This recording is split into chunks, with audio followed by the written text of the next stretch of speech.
Hey, if you have crackling sound on your JBL Clip 5, let me show you how you can try to fix this. So first of all, I will highly recommend you to check if this kind of the issue appears when you lower the volume of the speaker.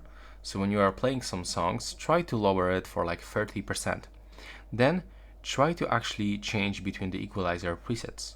Check if this issue is actually it actually appears for all the equalizer presets. You can even turn the default preset like the custom one and do not move any of the sliders. Also, I can recommend you to turn off the playtime boost because it actually lowers sound of the speaker. And that's actually my tips how you can try to check this.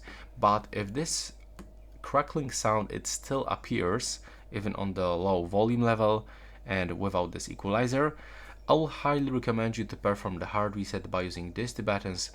You will have to click and hold them together until the speaker turns off. If you don't know still how to do this, you can find the tutorial on my channel. And that's all for this video. Right now, please subscribe to my channel.